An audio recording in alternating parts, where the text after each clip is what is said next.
मेरा नाम ममता है और मैं आपकी एनपीए हूँ। मैं यहाँ आपको दवाई दूँगी, उसे कैसे आपको खाना है वो बताऊँगी। खाना किस तरह से खाना है और कितने कितने देर के अंतराल पे खाना है मैं वो बताऊँगी। और कुछ एक्सरसाइज हैं मैं वो बताऊँगी। ये एक्सरसाइज इसलिए बता रहे हैं ताकि आपकी नॉर्मल डिलीवरी, आपका पहली बार आप माँ बन रही हैं, आपकी नॉर्मल डिलीवरी हो। और नॉर्मल डिलीवरी को हम एक्सरसाइज के थ्रू कम करते हैं और दर्द का प्रबंधन भी करते हैं एक्सरसाइज के थ्रू।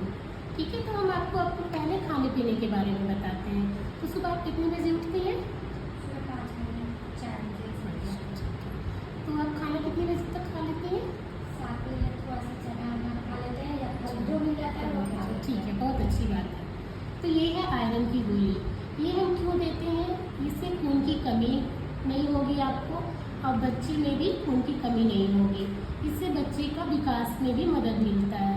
ठीक है, तो आप गोली 7 बजे तक कुछ ना कुछ खा लेती है, बहुत अच्छी बात है। तो इसमें से एक गोली लेंगे आप, ये दिन भर में एक ही बार खानी है आपको। ये एक गोली लेंगे और आप खा लीजिएगा। इसके साथ ना नींबू का इस्तेमाल किया जाता है, विटामिन सी का, जो कि नींबू खट्टे पदार्थ में मिलता है। नींबू, संतरा, मौसमी, आंवला, ये सबसे होता है। तो हम आपको नींबू का इस्तेमाल करने के लिए बोलते हैं। आप नींबू पानी के साथ खाइएगा तो आपको याद भी रहेगा और आदत में भी बना हुआ रहेगा। आप नींबू को दाल में भी निचोड़ के खा सकती हैं। ठीक है, समझ गई क्रांति? ये है कैल्शियम। इससे क्या होगा, आपकी हड्डी मजबूत होगी, आपके बच्चे का हड्डी का विकास अच्छे से होगा। ठीक है, इसे कैसे खाना है? इसे हम पूरे दिन भर में 2 बार खाएंगे, एक नाश्ते के बाद और रात में खाना खाने के बाद। ये गोली आयरन और कैल्शियम खाने में कम से कम 2 घंटे का अंतराल होना चाहिए। अगर आप इसे 7 बजे ले रही हैं तो ये 7 बजे खा रही हैं, ये 9 बजे के बाद खाइएगा। ठीक है, आयरन के साथ आपको दूध का इस्तेमाल नहीं करना है या दूध से बना हुआ पदार्थ नहीं लेना, चाय कॉफ़ी भी नहीं लेना है। ठीक है, अगर आपको लेना है तो 2 घंटे बाद ले सकती है। ठीक है, अब चाय पीती हैं आप? कब पीती हैं? ऐसे थोड़ा सा नाम बोलो। किस टाइम पीती हैं? सुबह ही पी लेते हैं। सुबह नहीं पाते हैं तो शाम को थोड़ा सा पी लेते हैं। ठीक है, चाय तो पीना नहीं चाहिए, चाय बच्चे को नुकसान करता है। छोटे बच्चे को चाय देते हैं आप? दे देते हैं, तो ये भी तो बच्चा ही है ना। तो कोशिश करिएगा कि आप इस चाय को कम कर दे, धीरे धीरे बंद कर दें, क्योंकि बच्चे को नुकसान करेगा। और सुबह में तो एकदम नहीं चाय लेना है, क्योंकि सुबह में चाय लीजिएगा तो फिर ये गोली लेने के लिए आपको 2 घंटे का इंतजार करना पड़ेगा। ठीक है, समझ गई? अब हम आपको खाना खाने के लिए बताते हैं। दिन भर में कम से कम 4 बार खाना खाना है। आप कितनी बार खाना खा लेती हैं?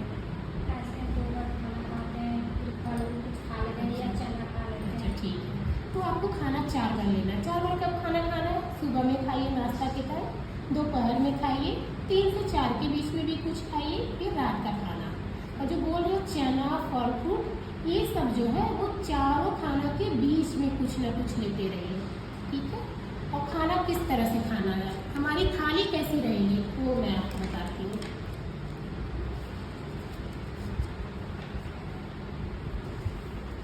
देखिए, खाना में हमें विटामिन की ज़रूरत होती है, प्रोटीन और वसा की भरपूर मात्रा लेनी होती है, कैल्शियम की ज़रूरत होती है और आयरन जो लौह तत्व जिसे कहते हैं, वो सब हमें किस चीज़ में मिलेगा?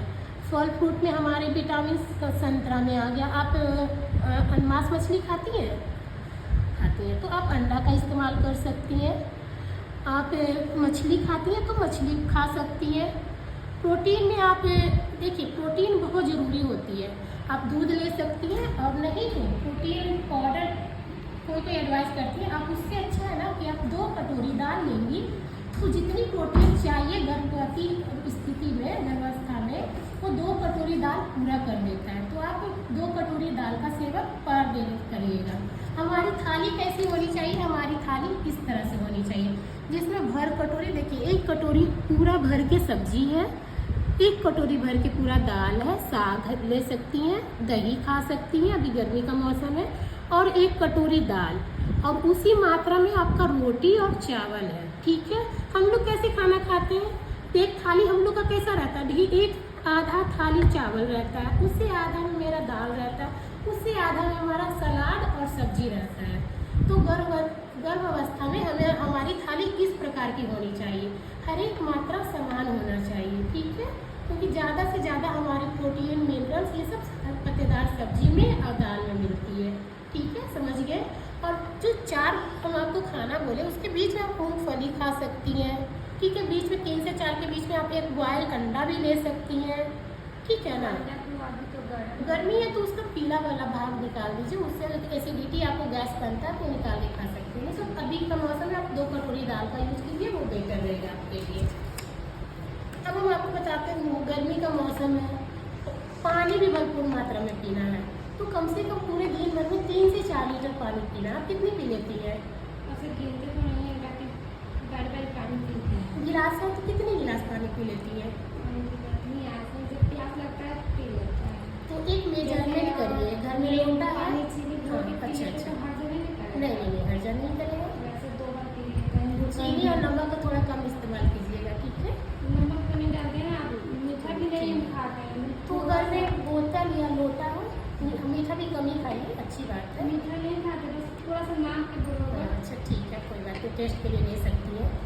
तो अब घर में लोटा है या फिर बोतल है, उसको भर के रखिए, 1 लोटा पानी भर के रखिए और उसको सोचिए कि हमको ना 3 घंटे में इसको ख़त्म कर लेना है।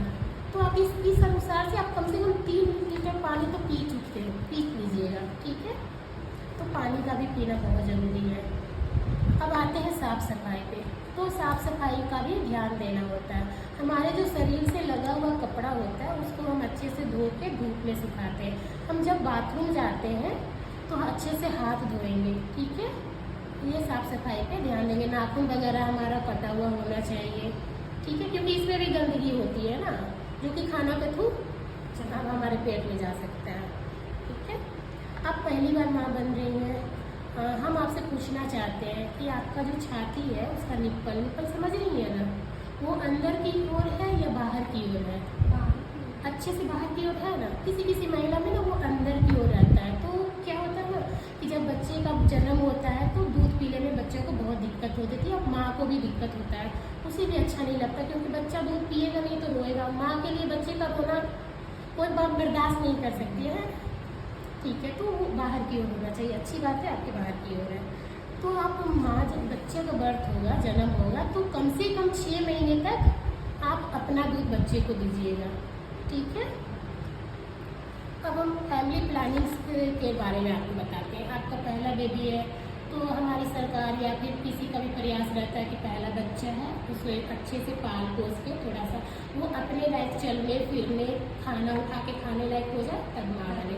कम से कम 3 साल का अंतराल होना चाहिए, ठीक है। इससे क्या होगा, बच्चे को भी बेनिफिट मिल जाएगा, आपको भी बेनिफिट मिल जाएगा, क्योंकि आप दूसरे बच्चे को सही से ध्यान दीजिएगा, ठीक है। तो इसके लिए गर्भ निरोधक होती हैं जो आप इस्तेमाल कर सकती हैं या फिर ले सकती हैं, जैसे हम आपको बताते हैं। हमारी सरकार बहुत सारे दे रखी हैं, जैसे हमारा प्रॉपर्टी हो गया, ये ना आपको डिलीवरी के तुरंत बाद या फिर 1.5 महीने बाद लग सकता है। इसका आप लगवा सकती हैं। इससे फ़ायदा ये होगा कि 5 साल और 10 साल के लिए आता है, इसका कोई साइड इफ़ेक्ट नहीं है, ठीक है। अब आ जाएगा हमारा ये गर्भवती माँ बोली है, ये आप डिलीवरी के तुरंत बाद तो नहीं ले सकती है, आपको 6 महीने बाद लेना होगा। ये छाया टैबलेट है, ये सप्ताह में 2 गोली लेनी होती है, ये डिलीवरी के तुरंत बाद आप इस्तेमाल कर सकती हैं, ठीक है।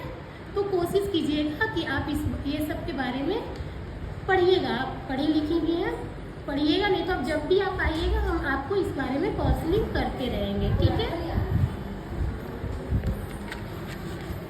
अब आपकी डिलीवरी के लिए कुछ तैयारी करनी होती है, जैसे कुछ पैसे का, कपड़ा का, कुछ इम्पोर्टेंट कागज़ होता है उसका।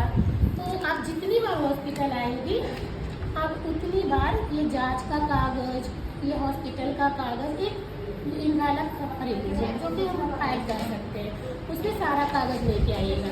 उसके साथ एक आधार कार्ड का फोटोकॉपी भी रखिएगा अपने पास, क्योंकि कभी भी हॉस्पिटल में आपको आधार कार्ड मांग दिया जाता है रजिस्ट्रेशन करते टाइम या फिर इंजेक्शन लगवाते टाइम।